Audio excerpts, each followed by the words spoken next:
ನಾಮಕ್ಕೆ ಸ್ತೋತ್ರವಾಗಲಿ. ಮತ್ತೊಂದು ಸಲ ದೇವರ ಕೃಪೆಯಿಂದ ನಾವೆಲ್ಲರೂ ಈ ರೀತಿಯಾಗಿ ಅದರ ಸಮಯದಲ್ಲಿ ಕೂಡಿ ಬಂದಿದ್ದೇವೆ.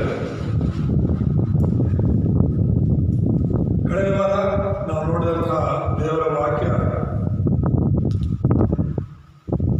ಕ್ರಿಸ್ತನ ನಂಬಿಕೆಯಲ್ಲಿ ದೃಢವಾಗಿರಬೇಕು ಅಂತ ಹೇಳಿ, ಅದರಲ್ಲೂ ದಾನಿಯೇಲನ ಬಗ್ಗೆ ನಾವು ನೋಡಿದ್ವಿ. ದಾನಿಯೇಲ ಯಾವ ರೀತಿ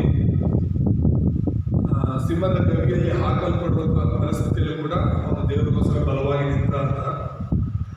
ಅದೇ ದಾನಿಯೇಲನ ಪುಸ್ತಕದಲ್ಲಿ ಕೊನೆಯದಾಗಿ ನಾವು ನೋಡ್ತಾ ಇರೋದು ದಾನಿಯೇಲ 12:3 ವಚನದಲ್ಲಿ. ಇಲ್ಲಿ ನಾವು ಈಗಾಗಲೇ ಓದ್ಕೊಂಡ್ವಿ.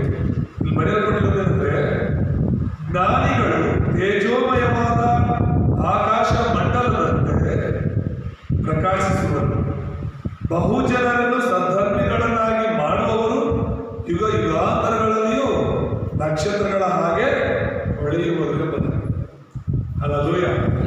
ಯಾರು ಹೊಳೆಯುತ್ತಾರೆ? ನಕ್ಷತ್ರಗಳ ಹಾಗೆ. ನಕ್ಷತ್ರಗಳಿಗೆ ಬೆಳಕು ಬೇಕಾಗಿಲ್ಲ, ಅದೇ ಬೆಳಕಾಗಿರುತ್ತೆ. ಯಾಕಂದ್ರೆ ಈಗ ಚಂದ್ರನಿಗೆ ಬೆಳಕಿನ ಅವಶ್ಯಕತೆ ಇದೆ. ಚಂದ್ರನು ರಾತ್ರಿ ಹೊತ್ತು ಬೆಳಗ್ತಾನೆ ಅಂದ್ರೆ ಚಂದ್ರನಲ್ಲಿ ಬೆಳಕಿಲ್ಲ, ಆದರೆ ಅದು ಪ್ರತಿರೂಪ. ಸೂರ್ಯನ ಬೆಳಕು ಚಂದ್ರನ ಮೇಲೆ ಬಿದ್ದು ಆ ಚಂದ್ರನ ಬೆಳಕು ಭೂಮಿ ಮೇಲೆ ಬೀಳ್ತಾ ಇರುತ್ತೆ. ಹಾಗಾಗಿ ಚಂದ್ರನಿಗೆ ಸ್ವಂತ ಬೆಳಕು ಅನ್ನೋದು ಇಲ್ಲ. ಆದರೆ ನಕ್ಷತ್ರಗಳಿಗಿದೆ. ಆ ನಕ್ಷತ್ರಗಳು ಎಷ್ಟು ದೂರ ಇದ್ರೂ ಕೂಡ ಅವು ಆಕಾಶದಲ್ಲಿ ಮಿಂಚುತ್ತಾ ಇರೋದನ್ನು ನಾವು ನೋಡ್ತೇವೆ. ಹಲ್ಲೆಲೂಯಾ. ದೇವರ ನಾಮಕ್ಕೆ ಸ್ತೋತ್ರವಾಗಲಿ. ಹಗಲು ರಾತ್ರಿ ನಕ್ಷತ್ರಗಳಿರುತ್ತೆ. ಹಗಲೊತ್ತು ಕಾಣುವುದೇನೆಂದ್ರೆ ಸೂರ್ಯನ ಬೆಳಕು ಜಾಸ್ತಿ ಇರೋದ್ರಿಂದ ನಕ್ಷತ್ರಗಳು ಕಾಣಲ್ಲ. ಆದರೆ ರಾತ್ರಿ ಹೊತ್ತು ಸೂರ್ಯನ ಬೆಳಕು ಇರೋದಿಲ್ಲ, ಅದಕ್ಕೋಸ್ಕರ ನಮಗೆ ನಕ್ಷತ್ರಗಳು ಕಾಣಿಸುತ್ತೆ. ಆದರೆ ನಕ್ಷತ್ರಗಳು ಯುಗ ಯುಗಾಂತರಗಳಲ್ಲೂ ಕೂಡ ಶಾಶ್ವತವಾಗಿ ಆಕಾಶದಲ್ಲಿ ಏನ್ ಮಾಡ್ತಾ ಇರುತ್ತೆ? ಹೊಳಿತಾ ಇರುತ್ತೆ. ಹಲ್ಲೆಲೂಯಾ. ಅಂತ ನಕ್ಷತ್ರಗಳಿಗೆ ಇಲ್ಲಿ ಹೋಲಿಸ್ತಾ ಇರೋದು ದೇವರು. ಯಾರನ್ನ ಹೋಲಿಸ್ತಾ ಇರೋದು? ಯಾರು ಅನೇಕ ಜನರನ್ನ ಸದ್ಧರ್ಮಿಗಳನ್ನಾಗಿ ಮಾಡ್ತಾರೋ, ಅಂದ್ರೆ ದೇವರ ಮಕ್ಕಳನ್ನಾಗಿ ಮಾಡ್ತಾರೋ ಅವರು. ಈ ಲೋಕದಲ್ಲಿ ಒಬ್ಬೊಬ್ಬರು ಒಂದೊಂದು ಕೆಲಸವನ್ನು ಹಿಡ್ಕೊಂಡು, ಈ ಕೆಲಸದಲ್ಲಿ ನಾನು ಸಕ್ಸಸ್ ಆಗಬೇಕು, ಈ ಕೆಲಸದಲ್ಲಿ ನಾನು ಜಯ ಹೊಂದಬೇಕು ಅಂತ ಹೇಳಿ ಜನರು ಹಗಲು ರಾತ್ರಿ ಕಷ್ಟಪಡ್ತಾ ಇದ್ದಾರೆ. ಹಗಲು ರಾತ್ರಿ ಕಷ್ಟಪಡ್ತಾ ಇದ್ದಾರೆ. ಆದ್ರೆ ಈ ಲೋಕದಲ್ಲಿ ಅವ್ರು ಪಡುವ ಪ್ರಯಾಸವೆಲ್ಲವೂ ಕೂಡ ವ್ಯರ್ಥ ಅಂತ ದೇವರ ವಾಕ್ಯ ಹೇಳುತ್ತೆ. ಹಲ್ಲೆಲೂಯಾ. ಅಂದ್ರೆ ಶಾರೀರಿಕವಾಗಿ ಅವರೇನೋ ಒಂದು ಹೆಸರು ಮಾಡಬೇಕು ಅಂತ, ಈ ಲೋಕದಲ್ಲೆಲ್ಲ ಅವ್ರು ಪ್ರಸಿದ್ಧಿ ಆಗಬೇಕು ಅಂತ ಹೇಳಿ ಜನರು ಪ್ರಯಾಸ ಪಡ್ತಿರ್ಬೋದು. ಅದರಲ್ಲಿ ನಾವು ನೋಡ್ತಾ ಇರುವಂಥದ್ದು ದೇವರ ಸೇವೆಯಲ್ಲಿ ದೇವರ ಸುವಾರ್ತೆ ಹಿಡ್ಕೊಂಡು ಜನರನ್ನ ದೇವರ ಕಡೆ ನಡೆಸೋದಾದ್ರೆ ಖಂಡಿತವಾಗ್ಲೂ ಕೂಡ ಅಂಥವರು ನಕ್ಷತ್ರಗಳಾಗಿ ಹೊಳಿತಿರ್ತಾರೆ ಅಂತ ಹೇಳಿ. ಅದಕ್ಕೋಸ್ಕರನೇ ಈಗ ಇವತ್ತಿನ ಅಂಶ ನಾವು ನೋಡ್ತಾ ಇರೋದು, ನಾವು ಈ ಲೋಕಕ್ಕೆ ಬೆಳಕಾಗಿದ್ದೇವೆ ಅಂತ. ಹಲ್ಲೆಲೂಯಾ. ನಮ್ಮಲ್ಲಿ ಸ್ವಯಂ ಬೆಳಕಿಲ್ಲ, ನಮ್ಮಲ್ಲಿ ಸ್ವಂತ ಬೆಳಕಿಲ್ಲ. ಆದರೆ ನಮ್ಮಲ್ಲಿರೋ ಬೆಳಕು ಯೇಸು ಕ್ರಿಸ್ತನ ಬೆಳಕಾಗಿದೆ. ಹಲ್ಲೆಲೂಯಾ. ನಾನಾಗಲೇ ಹೇಳಿದಾಗೆ ಚಂದ್ರನಲ್ಲಿ ಬೆಳಕಿರೋದಿಲ್ಲ, ಸೂರ್ಯನ ಬೆಳಕು ಚಂದ್ರನ ಮೇಲೆ ಬಿದ್ದು ಅದು ಪ್ರತಿಬಿಂಬಿಸುತ್ತೆ ಭೂಮಿ ಮೇಲೆ. ಹಾಗೆಯೇ ನಮ್ಮಲ್ಲಿ ಸ್ವಂತ ಬೆಳಕಿಲ್ಲ, ಕ್ರಿಸ್ತನ ಬೆಳಕು ನಮ್ಮ ಮೂಲಕ ಜನರಿಗೆ ಪ್ರಕಾಶಿಸುತ್ತೆ. ಹಲ್ಲೆಲೂಯಾ. ಹಾಗಾದ್ರೆ ಹೇಗೆ ನಾವು ಲೋಕಕ್ಕೆ ಬೆಳಕಾಗಿದ್ದೇವೆ ಅನ್ನೋದ್ರ ಬಗ್ಗೆ ಇವತ್ತು ನೋಡೋಣ.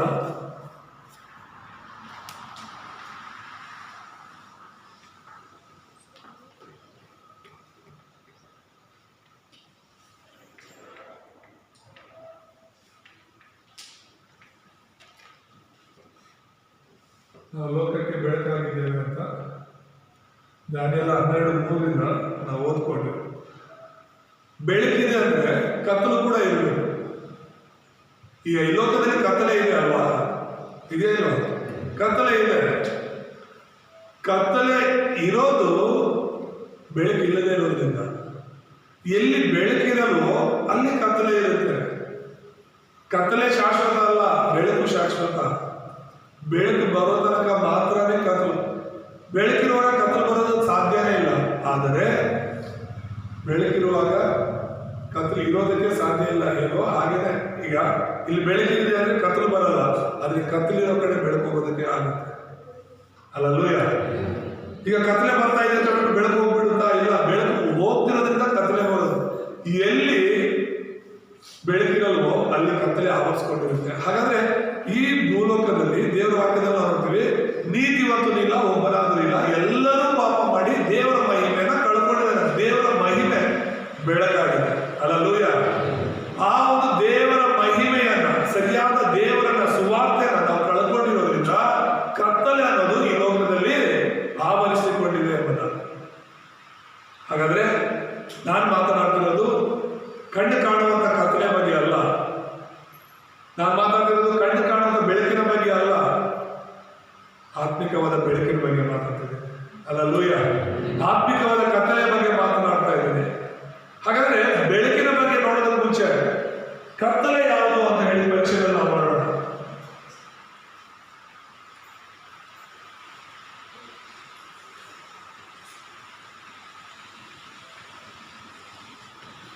ಆತ್ಮಿಕ ಅಂಧಕಾರ ಇದು ಇದನ್ನ ನೋಡ್ಬೋದು. 2 ಕೊರಿಂಥ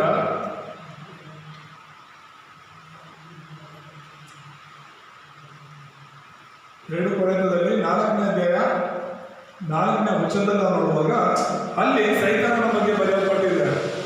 ಏನು ಬರೆಯಲ್ಪಟ್ಟಿದೆ ಅಂತ ಹೇಳಿದ್ರೆ, ಯೇಸು ಕ್ರಿಸ್ತನ ಸುವಾರ್ತೆ ಎಂಬ ಪ್ರಕಾಶವು ಜನರಿಗೆ ತಿಳಿಯಬಾರದಂತ ಹೇಳಿ ಈ ಲೋಕದ, ಈ ಪ್ರಪಂಚದ ಸೈತಾನನ ಏನ್ ಮಾಡ್ತಾ ಇದ್ದಾನೆ? ಜನರ ಮನಸ್ಸುಗಳನ್ನ ಮಂಕು ಮಾಡ್ತಾ ಇದ್ದಾನೆ. ಸೈತಾನ ಏನ್ ಮಾಡ್ತಿದ್ದಾನೆ? ಜನರ ಮನಸ್ಸನ್ನ ಮಂಕು ಮಾಡ್ತಾ ಇದ್ದಾನೆ. ಸತ್ಯವನ್ನ ಅರ್ಥ ಮಾಡ್ಕೋಬಾರ್ದು ಅಂತ, ಸತ್ಯಕ್ಕಾಗಿ ನಾವು ನಿಲ್ಲಬಾರ್ದು ಅಂತ ಹೇಳಿ. ಇಲ್ಲಿ ಮನುಷ್ಯರಲ್ಲ, ಸೈತಾನನು ಜನರ ಮನಸ್ಸನ್ನ ಮಂಕು ಮಾಡ್ತಾ ಇದ್ದಾನೆ. ಹಾಗಾದ್ರೆ ಅಂಧಕಾರ ಏನು ಅಂತ ನಾವು ನೋಡುವಾಗ ಒಂದು 4 ವಿಷಯಗಳನ್ನ ನಾವು ನೋಡಬಹುದು. ಮೊದಲನೇದು ಬಂದು ಧರ್ಮಗಳು, ಎರಡನೇದು ಬಂದು ನಾವು ನೋಡ್ತೇವೆ ಒಳ್ಳೆ ಕ್ರಿಯೆಗಳು,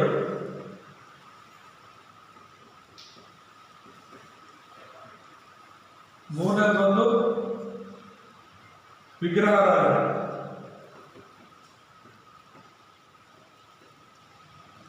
ನಾಲ್ಕನೇದು ಬಂದು ವಿಜ್ಞಾನ. ಈ 4 ಕೂಡ ಅಂಧಕಾರ ಅಂತ ಕರೀತೀವಿ. ಇನ್ನು ಅನೇಕ ಇದ್ರೂ ಕೂಡ ಅವೆಲ್ಲವೂ ಕೂಡ ಇವುಗಳ ಕೆಳಗಡೆ ಬರುತ್ತೆ. ಏನಿದು ಅಂಧಕಾರ?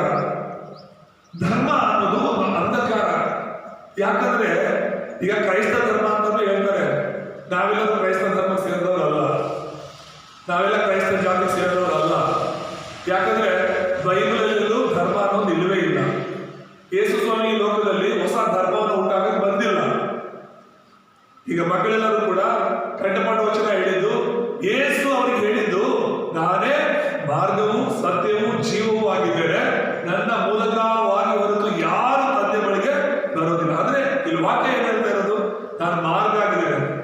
ಸಭೆ ಅನ್ನೋದು ಮಾರ್ಗ, ಸುವಾರ್ತೆ ಅನ್ನೋದು ಮಾರ್ಗವೇ ವಿನಃ ಅದು ಧರ್ಮ ಅಲ್ಲ. ಒಂದು ವೇಳೆ ಕ್ರೈಸ್ತರು ಧರ್ಮವನ್ನ ಆಚರಣೆ ಮಾಡ್ತಾ ಇದ್ರೆ ಅವರು ಕೂಡ ಕತ್ತಲೆಯಲ್ಲಿದ್ದಾರೆ. ಉದಾಹರಣೆ, ರೋಮನ್ ಕ್ಯಾಥಲಿಕ್ ಅವರು ಮರಿಯಳನ್ನ ಪೂಜೆ ಮಾಡೋರು, ವಿಗ್ರಹಾರಾಧನೆ ಪೂಜೆ ಮಾಡ್ತಾರವರು, ಅವರು ಕತ್ತಲೆಯಲ್ಲೇ ಇದ್ದಾರೆ.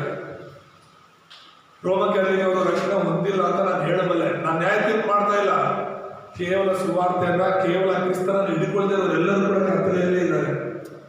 ನಾನು ಈ ಲೋಕಕ್ಕೆ ಬೆಳಕಾಗಿದ್ದೀನಿ ಅಂತ ಯೇಸು ಹೇಳಿದ್ದು, ನನ್ನ ತಾಯಿ ಬೆಳಕಾಗಿದ್ದಾರೆ ಅಂತ ಅಲ್ಲ.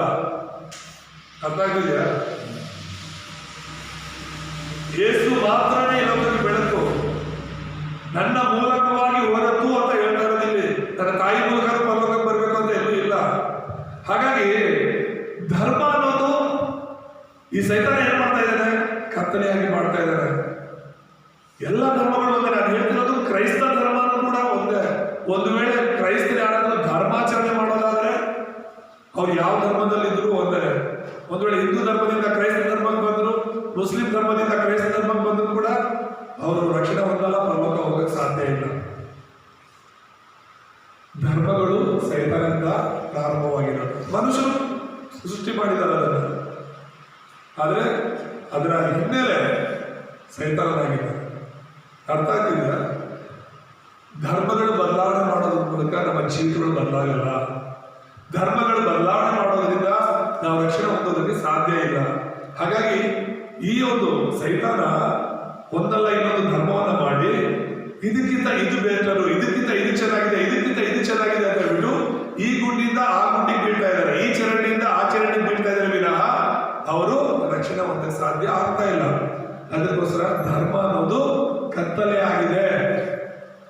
ಯಾವುದೇ ಒಬ್ಬ ವ್ಯಕ್ತಿ ಧರ್ಮದಲ್ಲ ಹೆಚ್ಚಳ ಪಡಬೇಕಾಗಿರೋದು ಕ್ರಿಸ್ತನಲ್ಲಿ ಹೆಚ್ಚಳ ಪಡಬೇಕು. ಹಲ್ಲೆಲೂಯಾ, ದೇವರ ಸ್ತೋತ್ರ. ಎರಡನೇದಾಗಿ ಒಳ್ಳೆ ಕ್ರಿಯೆಗಳು ಕೂಡ ಅಂಧಕಾರವಾಗಿದೆ ಅಂತ ಹೇಳ್ತೀನಿ. ಯಾಕೆ ಅಂತ ಹೇಳಿದ್ರೆ ಈ ಭೂಲೋಕದಲ್ಲೆಲ್ಲ ಎಲ್ಲಾ ಧರ್ಮದವರು ನಂಬೋದೇನು ಗೊತ್ತಾ? ಒಳ್ಳೆ ಕಾರ್ಯ ಮಾಡಬೇಕು ಅಂತ. 4 ಜನರು ಒಳ್ಳೇದು ಮಾಡಿದ್ರೆ ನಮ್ಗೆ ಒಳ್ಳೇದಾಗುತ್ತೆ ಅಂತ. ಖಂಡಿತ ಅಲ್ಲ. ಒಳ್ಳೇದು ಮಾಡೋದ್ರಿಂದ ಒಳ್ಳೇದಾಗ್ಬೋದೇನೋ, ಆದ್ರೆ ನೀವೇನೋ ಒಬ್ರಿಗೆ ಕಷ್ಟದಲ್ಲಿ 1,000 ರೂಪಾಯಿ ಕೊಟ್ಟಿದ್ರೆ ಅವನು 2,000 ಕೊಡ್ಬೋದು ಚೆನ್ನಾಗಿದ್ದಾಗ. ಅದಲ್ಲ ನಾನು ಹೇಳ್ತಿರೋದು. 4 ಜನಕ್ಕೆ ಹೊಟ್ಟೆ ಹಸ್ಕೊಂಡಿರೋರಿಗೆ ಊಟ ಕೊಟ್ಟರೆ ನಮಗೇನೋ ಒಳ್ಳೇದಾಗುತ್ತೆ, ಒಳ್ಳೇದಂದ್ರೆ ಏನೋ ರಕ್ಷಣೆ ಆಗುತ್ತೆ, ದೇವ್ರು ಮೆಚ್ಚುತ್ತಾನೆ. ಖಂಡಿತ ಅಲ್ಲ. ಬೈಬಲ್ ಅಲ್ಲಿ ದೇವ್ರ ವಾಕ್ಯ ಹೇಳೋದೇನು ಗೊತ್ತಾ? ಏಷ್ಯನ ಬರೆದ ಸುವಾರ್ತೆ ಇದರಲ್ಲಿ ಗ್ರಂಥದಲ್ಲಿ 64:6 ತುಂಬಾ ಸ್ಪಷ್ಟವಾಗಿ ಹೇಳೋದೇನು ಗೊತ್ತಾ?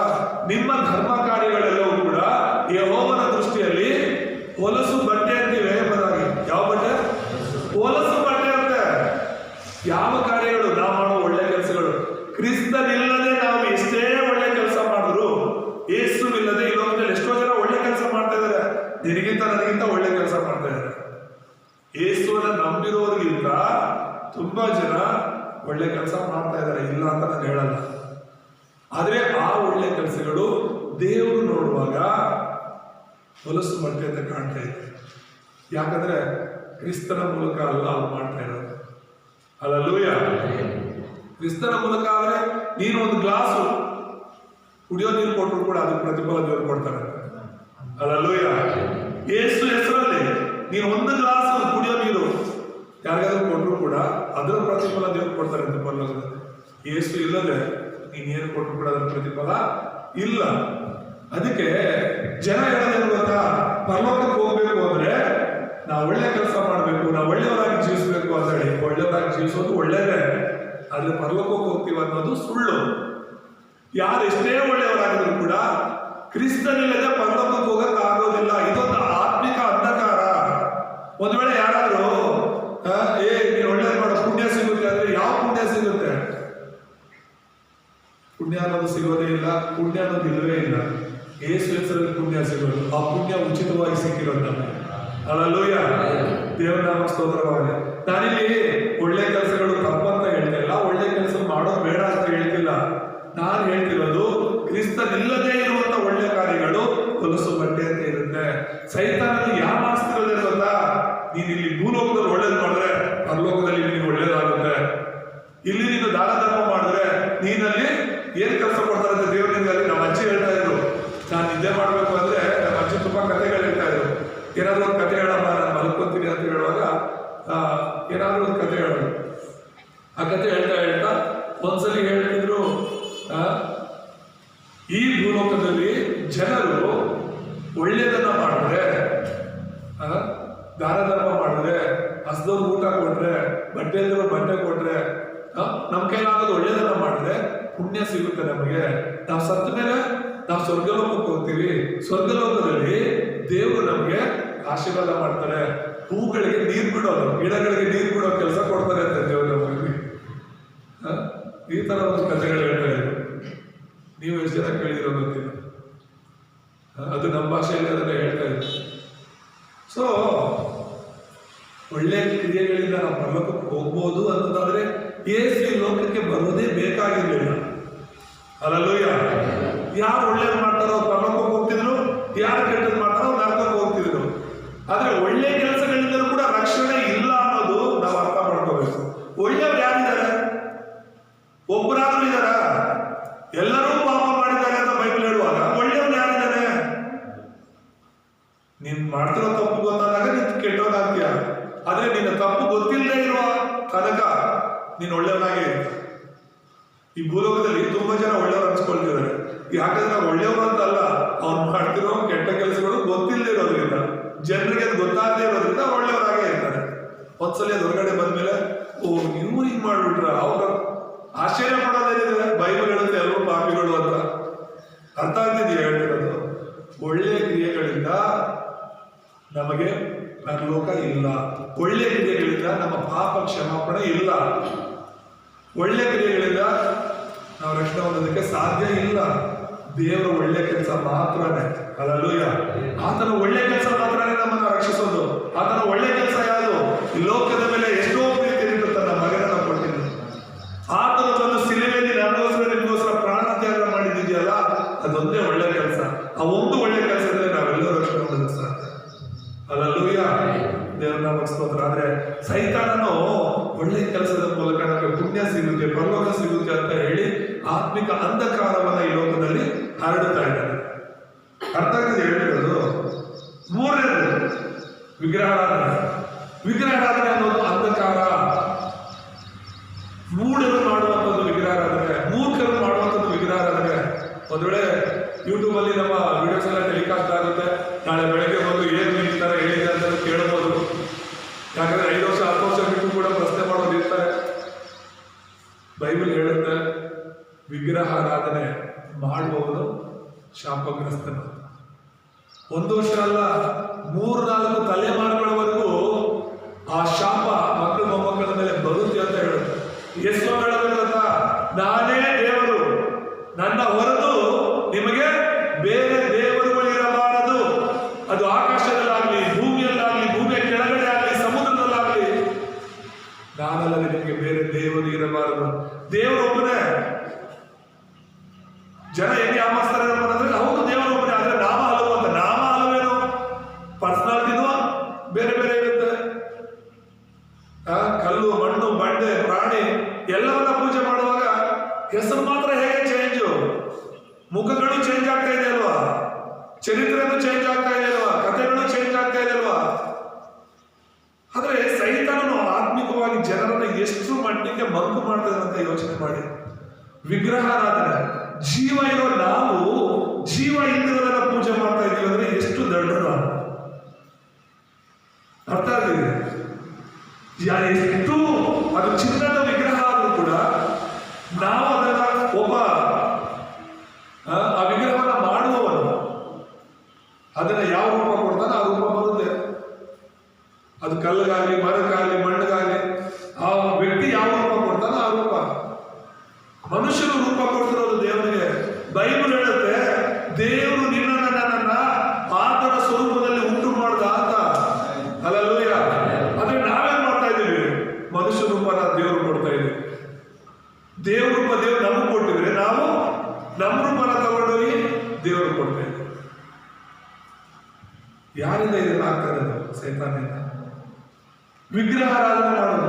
1 ಕೊರಿಂಥ 10:20 ಹೇಳುತ್ತೆ, ನಾವು ಅರ್ಪಿಸುವಂತಹ ಯಜ್ಞಗಳು ದೇವರಿಗಲ್ಲ ದೆವ್ವಗಳಿಗೆ ಅಂತ. ಇಷ್ಟು ದಿನ ನಾವು ಪೂಜೆ ಮಾಡಿದ್ದು ಯಾರಿಗೆ? ದೇವ್ರಿಗೆ, ದೇವರ ದೇವ್ರ ಅನ್ಕೊಂಡು ದೆವ್ವ ಪೂಜೆ ಮಾಡ್ತೇವೆ. ದೇವ್ರ ಅನ್ಕೊಂಡು ದೆವ್ವ ಕಂಡು ಆಗ್ತಾ ಇದ್ದೀವಿ. ವಿಗ್ರಹಾರಾಧನೆ ದೇವರಿಗಲ್ಲ, ದೆವ್ವಗಳಿಗೆ ಮಾಡೋದು. ಅವುಗಳ ಮೂಲಕ ದೆವ್ವಗಳು ಕಾರ್ಯ ಮಾಡೋದು. ಅದಕ್ಕೇನೆ ನಾವು ಯಾರನ್ನು ದೇವರು ಅನ್ನಬಾರದು. ದೇವರ ಸ್ಥಾನದಲ್ಲಿ ನಮ್ಮ ತಂದೆ ತಾಯಿ ಇರ್ತೀವಿ ಅಂದ್ರೂ ಕೂಡ ಕೆಲವರು ಹೇಳ್ತಾರಲ್ಲ, ತಾಯಿಯೇ ದೇವರು, ತಂದೆ ದೇವರು ಅಂತ. ತಂದೆ ದೇವರು ಕಡಿಮೆ, ಎಲ್ಲರೂ ತಾಯಿನೇ ದೇವರು, ತಂದೆ ದೇವ ಇರ್ಬೋದು. ಯಾರು ತಂದೆನ ದೇವರನ್ನು ಬರ್ಕೊಂಡಿದ್ದು ಎಲ್ಲೂ ನೋಡಿಲ್ಲ, ಬರೀ ತಾಯಿ ಮಾತ್ರ ದೇವರು ಅಂತ ಬರ್ಕೊಂಡಿದ್ರು. ಯಾವ ತಾಯಿ ದೇವರು? ಅವ್ರ ತಾಯಿ ಅವ್ರ ದೇವರು, ಇನ್ನೊಬ್ಬರ ತಾಯಿ ಗೊತ್ತಿಲ್ಲ. ಎಷ್ಟೊಂದು ಇದು ಅಲ್ವಾ? ಅವ್ರವ್ರ ತಾಯಿ ಸರಿ, ನನ್ನ ತಾಯಿ ನನಗೆ ಎಲ್ಲ ರೀತಿಯಲ್ಲೂ ನನಗೆ ಸಹಾಯ ಮಾಡಿ, ನನಗೋಸ್ಕರ ಆಸ್ತಿ ಗೀಸ್ತಿ ಏನಾದರೂ ಮಾಡಿ, ನನಗೆ ಚೆನ್ನಾಗಿ ಓದಿಸಿ, ಒಂದು ಜಾಬ್ ಕೊಡಿಸಿ, ಒಳ್ಳೆ ಮದುವೆ ಮಾಡಿಸಿ, ಚೆನ್ನಾಗಿ ನೋಡ್ಕೊಂಡಿದ್ದಾರೆ ನನ್ನ ತಾಯಿಯವರು, ನನ್ನ ದೇವರು. ಎಷ್ಟೋ ತಾಯಿಯವರು ಮಕ್ಕಳನ್ನ ತಗೊಂಡೋಗಿ ಕಸದ ತೊಟ್ಟಿಯಲ್ಲಿ ಬಿಸಾಕ ಹೋಗ್ತಿದಾರಲ್ಲ, ಆ ತಾಯಿ ದೇವರಲ್ಲ. ಹಾಗಾದ್ರೆ ಎಷ್ಟೋ ತಾಯಿಗಳು ತನ್ನ ಮಕ್ಕಳನ್ನ ಹಾಸ್ಪಿಟಲಲ್ಲೇ ಬಿಟ್ಟು ಹೋಗ್ತಿದಾರಲ್ಲ, ಬಾತ್ರೂಮ್ ಅಲ್ಲೇ ಡೆಲಿವರಿ ಆಗ್ಬಿಟ್ಟು ಅಲ್ಲೇ ಬಿಟ್ಟು ಹೋಗ್ತಿದಾರಲ್ಲ. ಆ ತಾಯಿಯ ಬಗ್ಗೆ ಏನು? ತಾಯಿಯೇ ದೇವರು ಅಂದ್ರೆ ಹಾಗಾದ್ರೆ 150 ಕೋಟಿ ಜನ ನಮ್ಮ ದೇಶದಲ್ಲಿ ಇದ್ದಾರೆ ಅಂತ ಹೇಳಿದ್ರೆ ಅದು ಅರ್ಧಕ್ಕರ್ಧ ದೇವರುಗಳೇ ಇದ್ದಾರೆ ಅಲ್ವಾ? ಇಲ್ಲಿ ತಂದೆನೂ ದೇವರಲ್ಲ, ತಾಯಿನೂ ದೇವರಲ್ಲ, ಗುರುದೇವೋ ಭವ ಅಂತೀವಿ, ಗುರುನೂ ದೇವರಲ್ಲ. ಗುರುನ, ತಂದೆನ, ತಾಯಿನ ನಾವು ಸಹಾಯ ಮಾಡೋರ್ನ ದೇವ್ರಿಗೆ ಯಾಕೆ ಹೋಲಿಸ್ಬೇಕು? ಅವ್ರು ಒಳ್ಳೇದು ಮಾಡಿದ್ದಾರೆ, ಅವ್ರ ಕರ್ತವ್ಯ ಏನೋ ಮಾಡ್ತಿದ್ದಾರೆ. ನಾವು ಬದಲಿಗೆ ಅವ್ರಿಗೆ ಏನ್ ಮಾಡ್ಬೇಕು ಅದನ್ನ ಮಾಡ್ಬೇಕು. ತಂದೆ ತಾಯಿಯಾಗಿ 20-25 ವರ್ಷ ನಮ್ಮನ್ನ ಸಾಕ್ತಾರ, ದೇವ್ರ ಸ್ತೋತ್ರ. ನಮ್ಮ ತಂದೆ ತಾಯಿ ವಯಸ್ಸಾದಾಗ ಅವ್ರು ನೋಡ್ಕೊಳ್ಳೋ ಜವಾಬ್ದಾರಿ ನಮ್ದು. ಆಗ ಮಕ್ಕಳು ದೇವರನ್ನ ಪೂಜೆ ಮಾಡ್ತಾರೆ, ತಂದೆ ತಾಯಿ ಯಾರಾದ್ರು ಇಲ್ವಲ್ಲ. ಸೈತಾನನು ಮನುಷ್ಯರ ಆಲೋಚನೆಗಳನ್ನ ಬಂಕು ಮಾಡಿ ಅವ್ರು ಏನು ಮಾಡ್ತಿದ್ರು ಅವ್ರಿಗೆ ಗೊತ್ತಿಲ್ಲದೆ ಅವ್ರ ರೀತಿಯಲ್ಲಿ ಮಾಡಿದ್ದಾರೆ. ಅದಕ್ಕೆ ಯೇಸುಸ್ವಾಮಿ ಸಿಲುಬೆಗೆ ಹಾಕುವಾಗ ಯೇಸುಸ್ವಾಮಿ ಹೇಳಿದ ಮಾತೇನು? ತಂದೆಯವ್ರನ್ನ ಕ್ಷಮಿಸು, ಇವ್ರು ಏನ್ ಹೇಳ್ತಿದಾರೋ ಇವ್ರಿಗೆ ಗೊತ್ತಿಲ್ಲ, ಇವ್ರೇನ್ ಮಾಡ್ತಿದಾರೋ ಇವ್ರಿಗೆ ಗೊತ್ತಿಲ್ಲ ಅಂತ.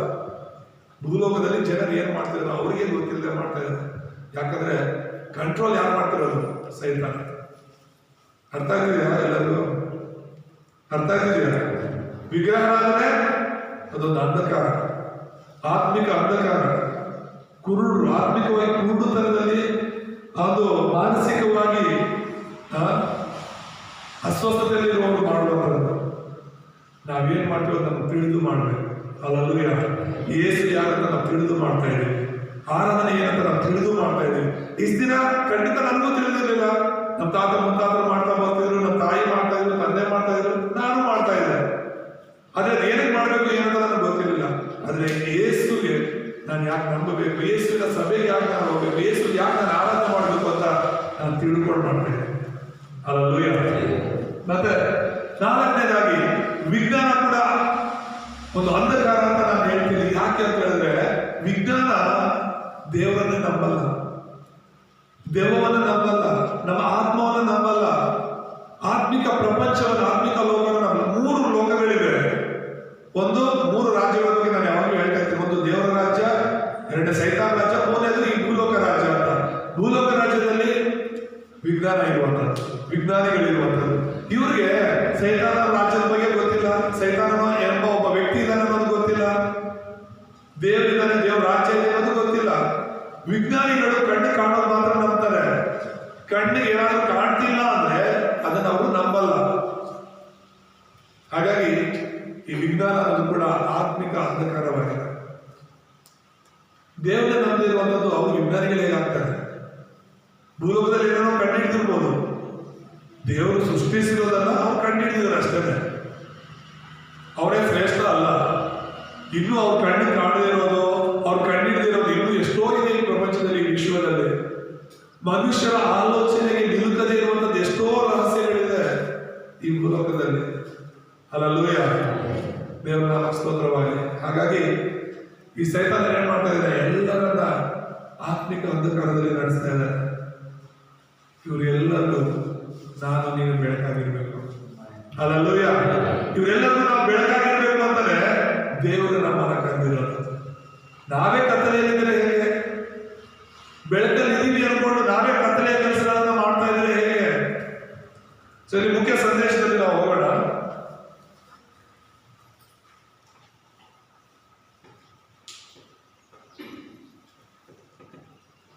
ಒಂದು 3 ವಿಷಯಗಳನ್ನ ಮುಖ್ಯ ಸಂದೇಶದಲ್ಲಿ ನಾವು ನೋಡುವಾಗ, ಮೊದಲನೇದು ಜ್ಞಾನಿಗಳು ಯಾರು ಎಂಬುದಾಗಿ.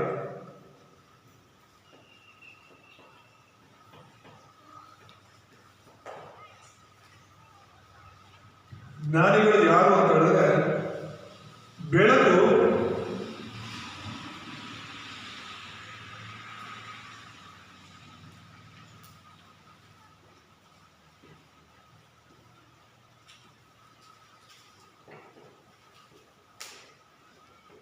ಬೆಳಕನ್ನು ಆತ್ಮಿಕವಾಗಿ ಅರ್ಥ ಮಾಡಿಕೊಳ್ಳುವವನು ಜ್ಞಾನಿ.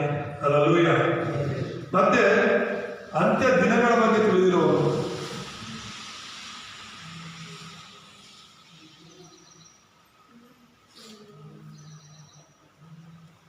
ಅಂತ್ಯ ದಿನಗಳ ಬಗ್ಗೆ ತಿಳಿದಿರುವವನು ಜ್ಞಾನಿ ಎಂಬುದಾಗಿ, ಮತ್ತು ದೇವರ ಚಿತ್ತವನ್ನು ತಿಳಿದಿರುವ ಜ್ಞಾನಿ ಆಗ್ತಾನೆ.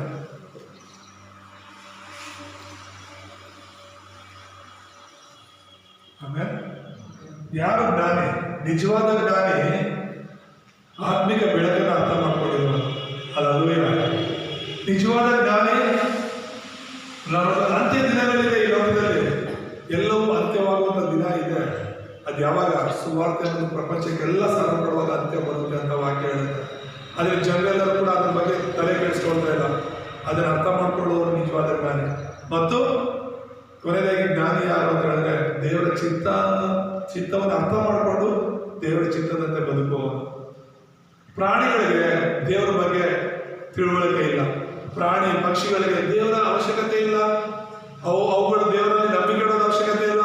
ಆ ಪ್ರಾಣಿಗಳು ರಕ್ಷಣೆ ಹೊಂದೋದ ಅವಶ್ಯಕತೆ ಇಲ್ಲ ಅಲ್ವಾ? ಯಾಕಂದ್ರೆ ಆ ಪ್ರಾಣಿಗಳು, ಪಕ್ಷಿಗಳು, ಕ್ರಿಮಿಕೀಟಗಳೆಲ್ಲವೂ ಕೂಡ ಭೂಲೋಕಕ್ಕೆ ಸಂಬಂಧಪಟ್ಟಿವೆ. ಅವು ಯಾವ ಕೂಡ ಆತ್ಮ ಹೊಂದಿಲ್ಲ. ಅವುಗಳ ಆತ್ಮ ಇಲ್ಲ. ಪ್ರಾಣ ಇದೆ, ದೇಹ ಇದೆ. ಸತ್ತಾಗ ಈ ಭೂಲೋಕದಲ್ಲೇ ಮಣ್ಣಾಗ್ಬಿಡ್ತಾವ ಅಷ್ಟೇ ಬಿಟ್ರೆ ಅವು ಪರಲೋಕಕ್ಕೆ ಬರಲ್ಲ. ಯಾವ ಪ್ರಾಣಿ ಪಕ್ಷಿಗಳು ಕೂಡ ಪರಲೋಕಕ್ಕೆ ಬರಲ್ಲ. ನಮ್ಮ ಆತ್ಮಗಳು ಮಾತ್ರನೇ ಪರಲೋಕಕ್ಕೆ ಹೋಗೋದು. ಅಲ್ಲೂಯ್ಯ. ಅದಕ್ಕೇನೆ ಈಗ ಪ್ರಾಣಿ ಪಕ್ಷಿಗಳ ತರ ನಾವು ಹುಟ್ಟಿದೀವಿ, ಸಾಯ್ತೀವಿ ಒಂದು ದಿನ.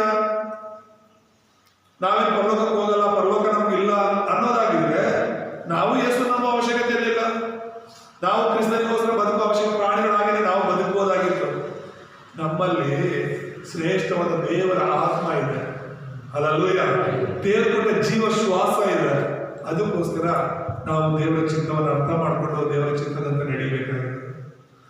ನೀನು ದೇವರಿಗೋಸ್ಕರ ಬದುಕೋದಾದ್ರೆ ನೀನು ಜ್ಞಾನಿಯಾಗಿರ್ತೀಯ. ದೇವರ ಮಗನಾಗಿ ಮಗಳಾಗಿ ಬದುಕಬೇಕು ಅನ್ನೋದೇ ದೇವರ ಚಿತ್ತ. ನೀನು ನಾನು ದೇವರ ಸಾಕ್ಷಿಯಾಗಿ ಬದುಕಬೇಕು ಅನ್ನೋದೇ ದೇವರ ಚಿತ್ತ. ಅಲ್ಲೂಯ್ಯ. ಅದನ್ನ ಅರ್ಥ ಮಾಡಿಕೊಂಡು ನಾವು ಜೀವಿಸಬೇಕು. ಎರಡನೇದಾಗಿ ನೀತಿವಂತನ ಯಾರು ಎಂಬುದಾಗಿ ನೋಡ್ತಾರೆ.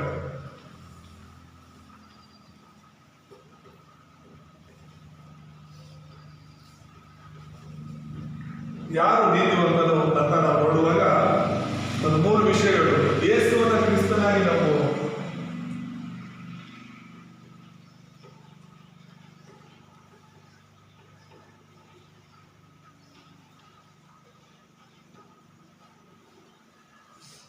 ಎರಡನೇದಾಗಿ ಅನೇಕರನ್ನ ದೇವರ ಕಡೆಗೆ ನಡೆಸುವ,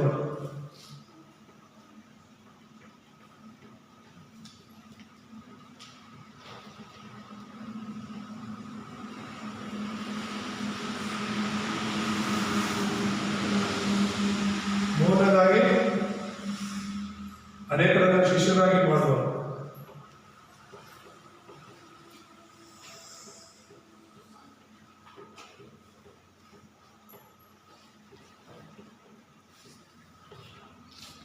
ಅನೇಕರನ್ನು ಶಿಷ್ಯರಾಗಿ ಮಾಡುವ. ಯೇಸುವೇ ಕ್ರಿಸ್ತನಾಗಿ ನಂಬಬೇಕು, ಮತ್ತೆ ಅನೇಕರನ್ನ ದೇವರ ಕಡೆಗೆ ನಡೆಸಬೇಕು, ಮತ್ತೆ ಶಿಷ್ಯರಾಗಿ ಮಾಡಬೇಕು. ಇದು ದೇವರು ಕೊಟ್ಟಿರುವಂತಹ ನೀತಿ. ಮನುಷ್ಯನಿಂದ ಬರುವಂತ ನೀತಿ ಆದ್ರೆ ಬೇರೆ ಇರುತ್ತೆ. ಆದ್ರೆ ದೇವರಿಂದ ಬಂದ ನೀತಿ ಏನಂದ್ರೆ ದೇವರು ಹೇಳಿದ್ದೇನೆ ಗೊತ್ತಾ? ಯೇಸು ಸ್ವಾಮಿ ದೀಕ್ಷಾಸನ ತಗೊಳ್ಳುವಾಗ ಆಗಲಿ, ರೂಪಾಂತರ ಹೊಂದುವಂತ ಸಮಯದಲ್ಲಾಗಲಿ, ಶಿಷ್ಯರಿಗೆ ಪರಲೋಕದಿಂದ ಕಾಣಿಸಿಕೊಂಡು ಆ ಒಂದು ಧ್ವನಿ ಕೇಳಿಸುತ್ತೆ, ದೇವರ ಸ್ವರ ಕೇಳಿಸುತ್ತೆ. ಏನಂತ ಹೇಳಿ? ಇವನು ಪ್ರಿಯನಾದ ನನ್ನ ಕುಮಾರ, ಇವನ ಮಾತನ್ನ ಕೇಳಿ. ಅಲ್ಲೂಯ್ಯ. ನನ್ನನ್ನು ನೋಡಿದವನು ಸ್ವಾಮಿ ಹೇಳ್ತಾನೆ, ನನ್ನನ್ನು ನೋಡುವವನು ದೇವರನ್ನು ನೋಡಿದ ಹಾಗೆ, ನನ್ನನ್ನು ನೋಡುವವನು ತಂದೆಯನ್ನು ನೋಡಿದ ಹಾಗೆ. ಯೇಸುವೇ ದೇವರಾಗಿದ್ದಾನೆ. ಅಲ್ಲೂಯ್ಯ. ಸೊ ಆ ಯೇಸು ಕ್ರಿಸ್ತನಾಗಿ ಲೋಕದಲ್ಲಿ ಬಂದು, ಅಭಿಷೇಕನಾಗಿ ಲೋಕದಲ್ಲಿ ಬಂದು, ಅರಸನಾಗಿ ಸೈತಾನನ ಕಾರ್ಯಗಳನ್ನು ಲಯ ಮಾಡಿದ್ದಾನೆ, ಯಾಜಕನಾಗಿ ಪಾಪವನ್ನು ಕ್ಷಮಿಸಿದ್ದಾನೆ, ಆತನು ಪ್ರವಾದಿಯಾಗಿ ಪರಲೋಕಕ್ಕೆ ಮಾರ್ಗವನ್ನು ತೋರಿಸಿದ್ದಾನೆ. ಹಾಗಾಗಿ ಯೇಸುವನ ಕ್ರಿಸ್ತನಾಗಿ ನಂಬುವನು ನೀತಿವಂತನಾಗ್ತಾನೆ. ಎರಡನೇದಾಗಿ ಇವತ್ತಿನ ವಾಕ್ಯದಲ್ಲಿ ಓದಿಕೊಂಡ ಹಾಗೆ ಅನೇಕರನ್ನ ಸಂದರ್ಭಗಳನ್ನಾಗಿ ಮಾಡುವವನು ನಿಜವಾದ ನೀತಿವಂತನಾಗಿ ಮಾತಾಡ್ತಾನೆ. ಅಲ್ಲೂಯ್ಯ. ಈ ಲೋಕದಲ್ಲಿ ನಾವು ಜನರಿಗೆ ಸುವಾರ್ತೆ ಸಾರೋದಕ್ಕಾಗಿ ಬದುಕಬೇಕು. ನೀವು ಕೆಲಸ ಮಾಡಿ ನೀವು ಎಲ್ಲಿರ್ತೀರೋ, ಎಲ್ಲಿ ಹೋಗ್ತಿರೋ, ಅದೆಲ್ಲ ದೇವರ ಚಿತ್ತದಂತ ಅರ್ಥ ಮಾಡ್ಕೊಳ್ಳಿ. ಅಲ್ಲೂಯ್ಯ. ನೀವು ಆ ಜಾಗದಲ್ಲಿರೋದು, ಆ ಗ್ರಾಮದಲ್ಲಿರೋದು, ಆ ಕೆಲಸ ಜಾಗದಲ್ಲಿರೋದು ದೇವರ ಚಿತ್ತ. ಏನಕ್ಕೆ ನೀವಿದ್ದೀರಾ? ಯೇಸು ಯಾರಂತ ನೀವು ತಿಳಿಸೋದಕ್ಕೆ. ಜನರನ್ನ ಹಿಂಬಾಲಿಸಕ್ಕಲ್ಲ, ಜನರು ಏನ್ ಮಾಡ್ತಾರೋ ಅದನ್ನ ನೀನ್ ಮಾಡಕ್ಕಲ್ಲ, ನೀನ್ ಮಾಡ್ತಿರೋದನ್ನ ಜನರು ಕಲಿಬೇಕು. ಅಲ್ಲೂಯ್ಯ. ದೇವರ ನಾಮಕ್ಕೆ ಸ್ತೋತ್ರವಾಗಿ. ಮತ್ತೆ ನಮ್ಮೂರನ್ನ ನಾವು ಶಿಷ್ಯರನ್ನಾಗಿ ಮಾಡಬೇಕು, ಅವರಿಗೆ ಸತತವಾಗಿ ನಾವು ಬೋಧನೆ ಮಾಡಬೇಕೆಂಬುದಾಗಿ ಮೂರನೇದಾಗಿ ನಾವು ನೋಡ್ತೇವೆ, ಯುಗ ಯುಗಾಂತರಗಳಲ್ಲಿ ಇರುವವರು ಯಾರು ಎಂಬುದಾಗಿ.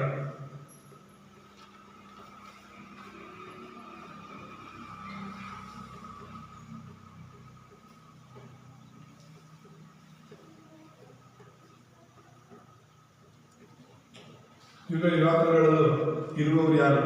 ಯುಗ ಯುಗಾಂತರ ಅಂದ್ರೆ ನಾವು ಶಾಶ್ವತವಾಗಿ ಈ ಭೂಲೋಕದಲ್ಲಿ ಶಾಶ್ವತವಾಗಿ ಇರೋರು ಯಾರು? ಈ ಭೂಲೋಕದಲ್ಲಿ ಪರಲೋಕದಲ್ಲಿ ನಾವು ಶಾಶ್ವತವಾಗಿ ನಿಲ್ಲಬೇಕು ಅಂತ ಹೇಳಿದ್ರೆ ನಾವು ದೇವರ ಮಕ್ಕಳಾಗಿರ್ಬೇಕು. ಆಮೇಲೆ ಯಾರಾಗಿರ್ಬೇಕು?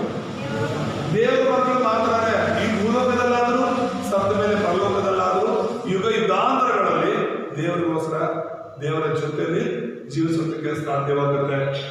ಎರಡನೇದಾಗಿ ಶಾಶ್ವತವಾದಗಳನ್ನು ಹುಡುಕಬಹುದು.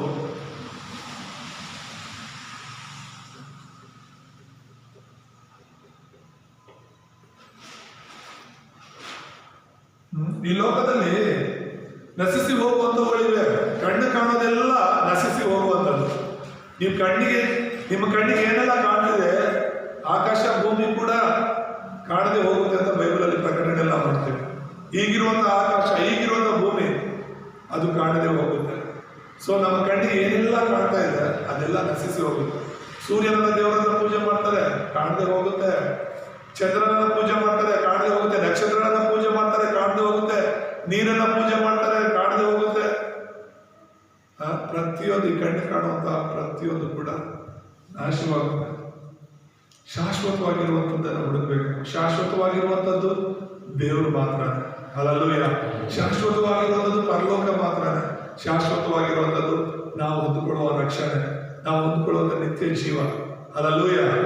ಮತ್ತೆ ಆತ್ಮಗಳನ್ನ ರಕ್ಷಿಸುವಾಗ ದೇವರು ನಮಗೆ ಕೊಡುವಂಥ ಪ್ರತಿಫಲ ಇದೆಯಲ್ಲ, ಮಹಿಮೆ ಪರಲೋಕದಲ್ಲಿ, ಅದು ಶಾಶ್ವತವಾಗಿರುತ್ತೆ. ಅದಕ್ಕೆ ನಿಮ್ಮ ಮನಸ್ಸಿರೋ ಕಡೆ ನಿಮ್ಮ ಗಂಟು ಇರುತ್ತೆ ಅಂದ್ರೆ ಆ ಗಂಟು ದೇವರು ಕೊಡುವಂಥ ಮಹಿಮೆ ಆಗುತ್ತೆ. ಅದು ಎಂದಿಗೂ ನಮ್ಮಿಂದ ಕಳೆದು ಹೋಗೋದಿಲ್ಲ. ಹಲ್ಲೆಲೂಯಾ. ಮತ್ತೆ ಮೂರನೇದಾಗಿ ಯುಗ ಯುಗಾಂತರಗಳಲ್ಲಿ ಇರುವಂಥದ್ದು ಏನಂತ ಹೇಳಿದ್ರೆ ಮಹಿಮೆ.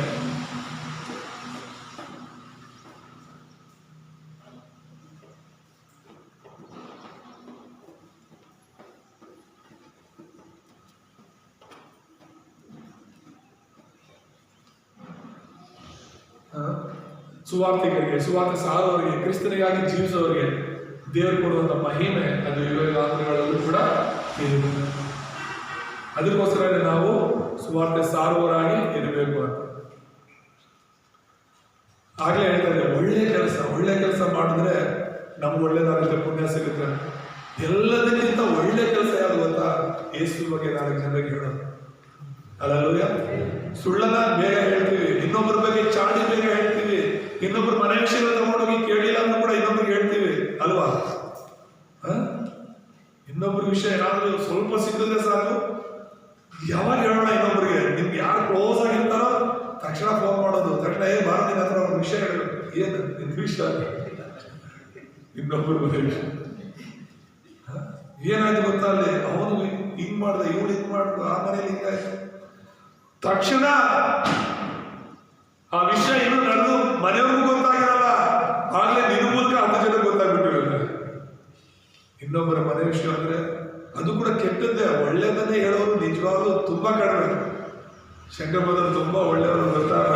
ಫೋನ್ ಮಾಡಿ ಯಾವ್ದಾದ್ರು ಹೇಳ್ತೀವ, ಇಲ್ಲ ಭೇಟಿಯಾದಾಗ ತುಂಬಾ ಒಳ್ಳೆಯವ್ರ ಯಾವ್ದಾದ್ರು ಹೇಳ್ತೀವ? ಎಷ್ಟು ಜನ ಹೇಳ್ತೀವಿ ನಾವು ಇನ್ನೊಬ್ಬರ ಬಗ್ಗೆ ಒಳ್ಳೇದನ್ನ? ಎಷ್ಟು ಜನ ಹೇಳ್ತೀವಿ? ಇಲ್ಲ. ಕೆಟ್ಟದನ್ನ ಬಾಯಿ ತೆರೆದ್ರೆ ಕೆಟ್ಟದ್ದು. ಒಳ್ಳೇದು ಮಾತಾಡ್ಬೇಕಾದ್ರೆ ಟೈಮ್ ಪಾಸೇ ಆಗಲ್ಲ, ಅದೇ ಕೆಟ್ಟದ್ದು ಮಾತಾಡಿ ಟೈಮ್ ಹೋಗೋದೇ ಗೊತ್ತಿಲ್ಲ. ಅರ್ಥ ಆಗ್ತಿದೆ ಹೇಳ್ತಿರೋದು? ಸೈತಾನ ಅಷ್ಟು ಮಟ್ಟಿಗೆ ನಮ್ಮನ್ನ ಮೋಸ ಮಾಡ್ತಿದ್ದಾನೆ. ಅದಕ್ಕೆ ಒಳ್ಳೆ ಕೆಲಸ ಯಾವುದು ಗೊತ್ತಾ? ಯೇಸುವಿನ ಬಗ್ಗೆ ಹೇಳೋದು.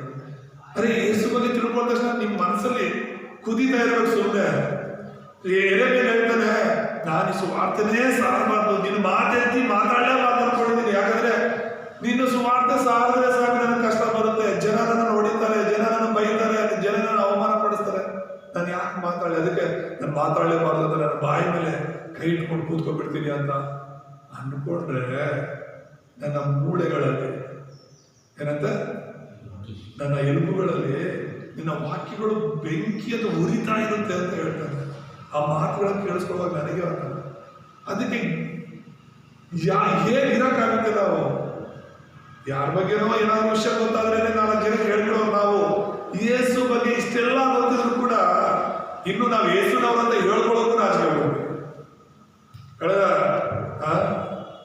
ತಿಂಗಳಲ್ಲಿ ರಾತ್ರಿ ಪ್ರಾರ್ಥನೆ ಹೇಳ್ತಾ ಇದ್ದೆ ನಾನು, ಶುಕ್ರವಾರ. ಜನರ ಮುಂದೆ ನಾನು ಯೇಸುನವರನ್ನು ಒಪ್ಕೊಂಡಿಲ್ಲ ಅಂದ್ರೆ ದೇವರು ಕೂಡ, ಯೇಸು ಕೂಡ ಪರಲೋಕದಲ್ಲಿ ನೀನು ನನ್ನವನನ್ನು ಒಪ್ಕೊಳ್ಳೋದೇ ಇಲ್ಲ. ಎಲ್ಲ ಅವಮಾನಗಳಿಗಿಂತ ಆ ಅವಮಾನ ಇದೆಯಲ್ಲ ಪರಲೋಕದಲ್ಲಿ, ನಿಜವಾಗಲೂ ಅಂತ ಅವಮಾನದಲ್ಲಿ ನಾವು ಯಾರೂ ಹೋಗಬಾರ್ದು. ಈ ಭೂಲೋಕದಲ್ಲಿ ಯೇಸುಗೋಸ್ಕರ ಎಷ್ಟು ಅವಮಾನ ಆದ್ರೂ ಪರವಾಗಿಲ್ಲ, ಯೇಸು ನಂಬಿರೋದಕ್ಕೋಸ್ಕರ ನಾವು ಎಷ್ಟು ಅವಮಾನ ಆದ್ರೂ ಪರವಾಗಿಲ್ಲ. ಆದ್ರೆ ಅಲ್ಲಿ ಪರಲೋಕದಲ್ಲಿ ಎಲ್ಲರೂ ಸರತಿಯಲ್ಲಿ ನಿಂತ್ಕೊಂಡು ಒಬ್ಬರಾದ್ರೂ ಬರುವಾಗ ಇದು ಯಾರು ಗೊತ್ತಿಲ್ಲ, ಅದು ಹೇಗಿರುತ್ತೆ ಅದು ಯೇಸುಗೆ ಗೊತ್ತಿಲ್ಲ ಅಂದ್ರೆ ಮುಗೀತು ಕತೆ. ಹಲ್ಲೆಲೂಯ. ಇಂಡಿಯಾದಲ್ಲಿ 150 ಕೋಟಿ ಜನ ನಮ್ಮವರು ಭಾರತೀಯರು ಅಂತ, ಆದ್ರೆ ಎಷ್ಟು ಜನಕ್ಕೆ ನಾವು ಗೊತ್ತಿಲ್ಲ. ಕರ್ನಾಟಕದಲ್ಲಿ 6 ಕೋಟಿ ಜನ ಇದ್ದಾರೆ ಅನ್ಕೊಳ್ಳಿ, ನಮ್ಮ ಕನ್ನಡಿಗರು 6 ಕೋಟಿ. ಎಷ್ಟು ಜನ ಗೊತ್ತು ನಾವು ಗೊತ್ತಿಲ್ಲ. ಅಲ್ಲಿಂದ ಯಾಕೆ ಮೈಸೂರು ಜಿಲ್ಲೆ ಬಗ್ಗೆ ಮಾತಾಡೋಣ ಬೇಡ, ನಮ್ಮ ತಾಲೂಕು ಬಗ್ಗೆ ಮಾತಾಡೋಣ ಬೇಡ, ನಮ್ಮ ಊರ ಬಗ್ಗೆನೇ ಮಾತಾಡೋಣ. ನಮ್ಮ ಸುತ್ತಮುತ್ತಲ ಊರುಗಳಲ್ಲಿ ಎಷ್ಟು ಜನ ಗೊತ್ತು ನಾವು? ನಿಮ್ಮೂರವರ ಎಲ್ಲಾದ್ರೂ ಸಿಕ್ಕಿದಾಗ ನೀನೇ ಪರಿಚಯ ಮಾಡ್ಕೋಬೇಕು. ನಾನು ಯಾರು ಅಂತ ಇಂಥವ್ರ ಭಾಗ ಸ್ವಂತ ಊರವ್ರಿಗೆ ನೀನು ಪರಿಚಯ ಮಾಡ್ಕೋಬೇಕು. ಎಲ್ಲಾದ್ರೂ ಸಿಕ್ಕಾಕೊಂಡು ಕಷ್ಟದಲ್ಲಿ ಅಣ್ಣ ನಾಣ ನಿಮ್ಮೂರವ್ರೆ ಆ ಪಕ್ಕದೂರು ಅಂತ ಹೇಳಿದ್ರು ಕೂಡ ನೀನು ಯಾರಾದ್ರೂ ಗೊತ್ತಿಲ್ಲ ಕಡೆ ಅಂದ್ಬಿಟ್ರೆ ಹೆಂಗಿರ್ಬೇಕು? ಅಣ್ಣ ಬಸ್ ಚಾರ್ಜ್ಗಿಲ್ಲ, ಇನ್ನೊಂದಕ್ಕಿಲ್ಲ, ಊಟಕ್ಕಿಲ್ಲ, ಈ ಥರ ಪರ್ಸ್ ಕಳೆದೋಯ್ತು, ಫೋನ್ ಕಳೆದೋಯ್ತು, 100 ರೂಪಾಯಿ ಕೊಡಿ, ನಿಮ್ಮ ಊರವ್ರೆ ಪಕ್ಕದೂರಲ್ಲಿ ಕೊಡ್ತೀನಿ ಅಂದಾಗ ನೀನು ಯಾರೋ ಗೊತ್ತಿಲ್ಲ ಅಂದ್ರೆ ನಮ್ಗೆ ಕಷ್ಟ ಆಗುತ್ತೆ. ಇನ್ನು ಪರಲೋಕದಲ್ಲಿ ಯೇಸು ನಿನ್ನದು ಯಾರೋ ಗೊತ್ತಿಲ್ಲ ಅಂದ್ರೆ ಮುಗೀತು. ಸೈತಾನ ಏನೋ ಕಾಯ್ತಿರ್ತಾರೆ ನನಗೆ ಗೊತ್ತಿವ್ರು ಕಳಿಸಿ ಅಂತ ಅಲ್ವಾ? ಯೇಸುವಿನ ಮಕ್ಕಳಾಗಿ ನಾವು ಜೀವಿಸೋಣ. ಹಲ್ಲೆಲೂಯಾ. ಅದಕ್ಕೋಸ್ಕರನೇ ಜನರ ಮುಂದೆ ಧೈರ್ಯವಾಗಿ ನಾನು ಯೇಸುವಿನವನು ಅಂತ ಹೇಳೋಣ. ಹಲ್ಲೆಲೂಯಾ. ಪರವಾಗಿಲ್ಲ, ಈ ಅವಮಾನ ನಿಂದೆಗಳೆಲ್ಲ ಹೀಗೆ ಹೋಗ್ಬಿಡುತ್ತೆ, ಸ್ವಲ್ಪ ದಿನ ಅಷ್ಟೇ. ಈ ಲೋಕದಲ್ಲಿ ನಾವು ಶಾಶ್ವತವಾಗಿ ಬದುಕೋದಿಲ್ಲ, ಬದುಕೋ ಕೆಲವು ವರ್ಷಗಳು. ಅದು ಯೇಸುವಿನ ನಿಮಿತ್ತ ನಮ್ಗೆ ಅವಮಾನ ಆದ್ರೂ ಪರವಾಗಿಲ್ಲ. ಹಲ್ಲೆಲೂಯಾ. ಕ್ರಿಸ್ತನಿಗೋಸ್ಕರ ನಾವು ಬದುಕಿಸಿದ್ರೆ ಪರಲೋಕದಲ್ಲಿ ಶಾಶ್ವತವಾದ ಮಹಿಮೆಯಲ್ಲಿರ್ತೀವಿ. ಅದಕ್ಕೆ ಶಾಶ್ವತವಾದದನ್ನ ನಾವು ನೋಡ್ಬೇಕು ಅಂತ ಹೇಳಿದಾಗ ಶಾಶ್ವತವಾದದ್ರ ಬಗ್ಗೆ ಮನಸ್ಸಿಟ್ಟು ಕ್ರಿಸ್ತನಿಗಾಗಿ ಎಲ್ಲವನ್ನ ಸಹಿಸಿಕೊಳ್ಳಬೇಕು. ಹಲ್ಲೆಲೂಯಾ. ಕೊನೆಯದಾಗಿ ಮುಖ್ಯದಲ್ಲಿ ಕೆಲವು ವಿಷಯಗಳನ್ನು ನೋಡೋಣ.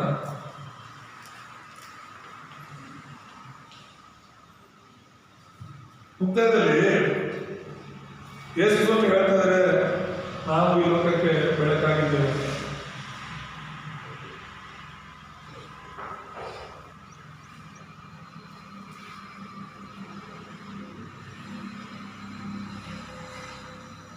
ಮೂರು ವಿಷಯಗಳು ಇದರಿಂದ ನಾವು ಅರ್ಥ ಮಾಡ್ಕೊಳ್ಳೋಣ. ಮೊದಲನೇದಂದ್ರೆ ಯೇಸು ಈ ಲೋಕಕ್ಕೆ ಬೆಳಕಾಗಿದೆ.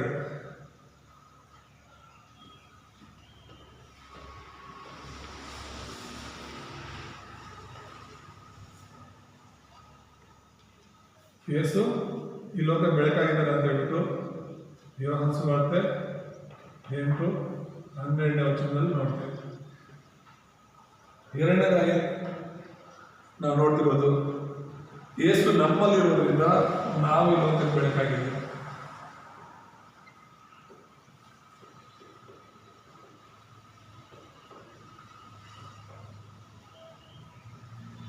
ಇದು ಮತ್ತಾಯ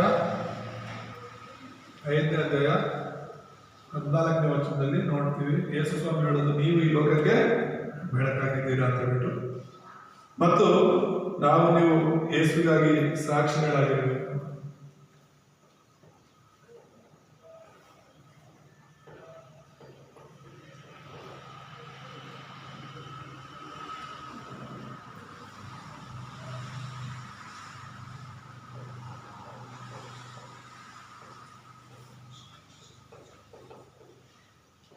ಅಪೊಸ್ತಲರ ಕೃತ್ಯಗಳಲ್ಲಿ 1ನೇ ಅಧ್ಯಾಯ 8ನೇ ವಚನದಲ್ಲಿ ನೋಡುವ ಹಾಗೆ ಅಲ್ಲಿ ಯೇಸು ಸ್ವಾಮಿ ಹೇಳ್ತಾರೆ, ನೀವು ನನಗೆ ಸಾಕ್ಷಿಗಳಾಗಿರ್ಬೇಕು. ಹಲ್ಲೆಲೂಯಾ. ಏನಾಗಿರ್ಬೇಕು? ಸಾಕ್ಷಿಗಳಾಗಿ. ಆ ಸಾಕ್ಷಿ ಅಂದ್ರೆ ಏನು? ಬೆಳಕು.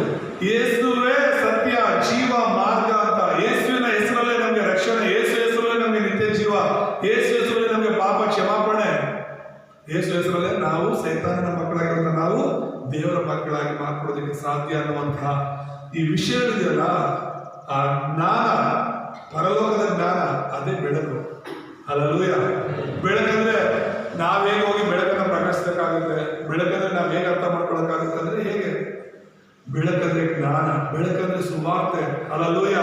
ಕತ್ತಲೆ ಇರುವಂತ ಜನರನ್ನ, ಈ ಆತ್ಮಿಕ ಅಂಧಕಾರ ಆಗ್ಲೇ ಹೇಳಿದೆ, ಈ ಆತ್ಮಿಕ ಅಂಧಕಾರದಲ್ಲಿ ಇರುವಂತವರನ್ನ ನಾವು ದೇವರ ಕಡೆಗೆ ನಡೆಸಬೇಕು ಅಂದ್ರೆ, ಈಗ ಜನರನ್ನ ಯಾಮಾರಿಸ್ತಿರೋದು ಹೇಗೆ?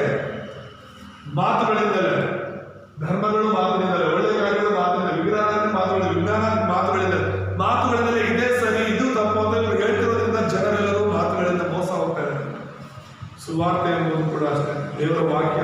ಆ ದೇವರ ವಾಕ್ಯವಾಗಿರೋ ಸುವಾರ್ತೆಯನ್ನು ನಾವು ಜನರಿಗೆ ಹೇಳೋದ್ರ ಮೂಲಕ ಕತ್ತಲೆಯಲ್ಲಿರುವಂಥವ್ರನ್ನ ಬೆಳಕಿಗೆ ನಡೆಸಬಹುದು. ಬರೀ ಈ ಲೋಕಕ್ಕಾಗಿ ಜೀವಿಸ್ತಾ ಇರೋರನ್ನ ಪರಲೋಕದ ಪ್ರಜೆಗಳಾಗಿ ನಾವು ಮಾರ್ಪಡಿಸಬಹುದು. ಹಲ್ಲೆಲೂಯಾ. ದೇವರು ನಮಗೆ ಸ್ತೋತ್ರವಾಗಲಿ. ಈ ಒಂದು ವಾಕ್ಯದಿಂದ ದೇವರು ನಮ್ಮನ್ನು ಆಶೀರ್ವಾದ ಮಾಡಲಿ. ನಾವು ನಿಜವಾಗಲೂ ಲೋಕ ರಕ್ಷಕರಾಗಿರುವಂತಹ ಕ್ರಿಸ್ತನು ನಮ್ಮ ಬೆಳಕಾಗಿರೋದ್ರಿಂದ ನಾವು ಕೂಡ ಈ ಲೋಕವನ್ನು ಪ್ರಕಾಶಿಸುವವರಾಗಿ ನಾವಿರೋ ಕಡೆ. ಈಗ ಯೇಸುವನ್ನು ಹೇಳ್ತಾರೆ, ದೀಪವನ್ನು ಹಚ್ಚಿಬಿಟ್ಟು ಯಾರು ಕೂಡ ದೀಪವನ್ನ ಕೊಳದ ಕಡೆಗೋ ಮಂಚದ ಕೆಳಗಡೆ ಇಡೋದಿಲ್ಲ. ಎಲ್ಲಿರ್ತೀವಿ ನಾವು? ದೀಪವನ್ನ ಎತ್ತರವಾದ ಸ್ಥಳದಲ್ಲಿ, ಅಥವಾ ದೀಪಸ್ತಂಭ ಅಂತ ಹಳೆ ಕಾಲದಲ್ಲಿ. ಈಗ ನಾವು ಕೂಡ ಚಿಕ್ಕ ಮಕ್ಕಳಿದ್ದಾಗ ಕರೆಂಟ್ ಇರಲಿಲ್ಲ ನಮ್ಮ ಮನೆಗಳಲ್ಲಿ. ಕರೆಂಟ್ ಇದ್ರು ಕೂಡ ಯಾವಾಗಲೂ ರಾತ್ರಿ ಹೊತ್ತು ಬರ್ತಾ ಇತ್ತು. ನಿಮ್ಗೆಲ್ಲ ಗೊತ್ತಿರುತ್ತೆ, ರಾತ್ರಿ 1-2 ಗಂಟೆನೋ 3 ಗಂಟೆನೋ ಕೊಟ್ರೆ ಹೆಚ್ಚು, ಹಗಲೊತ್ತು ಮೋಟರ್ ಲೈನ್ ಅಂತ 1-2-3 ಗಂಟೆ ಕೊಟ್ರೆ ಹೆಚ್ಚು. ಕರೆಂಟ್ ಯಾವಾಗಲೂ ಇರ್ತಿರ್ಲಿಲ್ಲ, ಯಾವಾಗಾದ್ರೂ ಅವಾಗ ತೆಗೆದುಬಿಡೋರು. ಸೊ ದೀಪಸ್ತಂಭಗಳು ಇರ್ತಾ ಇತ್ತು ಮನೆಯಲ್ಲಿ. ದೀಪಗಳು ಅವನು ಸಿಮೆಂಟ್ ಗುಡ್ಡಿಗಳು ಮಾಡಿಕೊಂಡು ಅಥವಾ ಎಣ್ಣೆಯ ದೀಪವನ್ನ ಮಾಡಿಕೊಂಡು ಎತ್ತರವಾದ ಸ್ಥಳದಲ್ಲಿ ಹಗಲು ರಾತ್ರಿ ಪೂರ್ತಿ ಉರಿತಾ ಇತ್ತು. ಅದು ಮನೆಗೆಲ್ಲ ಬೆಳಕು ಕೊಡೋ ಜಾಗದಲ್ಲಿ ಇಡ್ತಾ ಇದ್ವಿ. ಹಾಗೇನೆ ನೀನು ನಿನ್ನ ಕುಟುಂಬದಲ್ಲಿ ಸುವಾರ್ತೆಯನ್ನು ತಿಳ್ಕೊಂಡು ಬೆಳಕಾಗಿದೆ ಅಂದ್ರೆ ಮನೆಯವ್ರಿಗೆಲ್ಲ ಅದು ಗೊತ್ತಾಗಬೇಕು, ಆ ಗ್ರಾಮಕ್ಕೆಲ್ಲ ಅದು ಗೊತ್ತಾಗಬೇಕು. ಹಲ್ಲೆಲೂಯಾ. ಈ ವಾಕ್ಯದಿಂದ ದೇವರು ನಮ್ಮನ್ನು ಆಶೀರ್ವಾದ ಮಾಡಲಿ. ನೀನು ನಾನು ಈ ಲೋಕಕ್ಕೆ ಬೆಳಕಾಗಿ ಇರಬೇಕು ಅನ್ನೋದು ಅಂದ್ರೆ ಸುವಾರ್ತೆನ ಸಾರ್ಥ. ಅನೇಕರನ್ನ, ಈ ದಾನಿಯೇಲ 12:3 ಹೇಳಿರೋ ಪ್ರಕಾರ ನಾವು ಅನೇಕರನ್ನ ಸದ್ಧರ್ಮಿಗಳನ್ನಾಗಿ, ದೇವರ ಮಕ್ಕಳನ್ನಾಗಿ ಮಾರ್ಪಡಿಸುವಂತ ಕೆಲಸದಲ್ಲಿ ನಾವು ಪ್ರಯಾಸ ಪಡೋಣ. ಖಂಡಿತ ಅದರ ಪ್ರತಿಫಲ ದೇವರು ನಮಗೆ ಕೊಡ್ತಾರೆ. ಈ ವಾಕ್ಯದಿಂದ ದೇವರು ನಮ್ಮನ್ನು ಆಶೀರ್ವಾದ ಮಾಡಲಿ. ಪ್ರಾರ್ಥನೆ ಮಾಡ್ಕೊಳ್ಳೋಣ. ನಮ್ಮನ್ನು ಬಹಳವಾಗಿ ಪ್ರೀತಿಸುವಂತ ನಮ್ಮ ತಂದೆಯಾದ ದೇವರೇ, ಇವತ್ತಿನ ವಾಕ್ಯದ ಮೂಲಕ ನಮ್ಮನ್ನು ಬಲಪಡಿಸಿರಿ. ಹೌದು ಸ್ವಾಮಿ, ನೀವು ಈ ಲೋಕಕ್ಕೆ ಬೆಳಕಾಗಿ ಬಂದಿದ್ದೀರಾ. ಆ ಒಂದು ಸತ್ಯವನ್ನು ಅರ್ಥ ಮಾಡಿಕೊಂಡು ನಿಮ್ಮನ್ನ ನಮ್ಮ ಹೃದಯದಲ್ಲಿ ನಾವು ಸ್ವೀಕರಿಸಿಕೊಂಡ ಮೇಲೆ ಈ ಲೋಕಕ್ಕೆ ನಾವು ಕೂಡ ಬೆಳಕಾಗಿದ್ದೇವೆ. ನಿಮ್ಮ ವಾಕ್ಯಾನುಸಾರ ಅಪ್ಪ, ಸುವಾರ್ತೆಯನ್ನ ಲೋಕದ ಕಟ್ಟ ಕಡೆಯವರೆಗೂ ಸಾರುವವರಾಗಿ ಆ ದೇವರೇ ನಿಮ್ಮ ಬೆಳಕನ್ನ, ಸತ್ಯವೆಂಬ ಬೆಳಕನ್ನ ಪ್ರಕಾಶಿಸುವವರಾಗಿ ನಾವು ಜೀವಿಸಲು ಸಹಾಯ ಮಾಡಿ. ಕ್ರಿಸ್ತನಾದ ಯೇಸುವಿನ ಪ್ರಾರ್ಥಿಸಿ ಬಿಡುತ್ತೇವೆ ತಂದೆ. ಆಮೆನ್.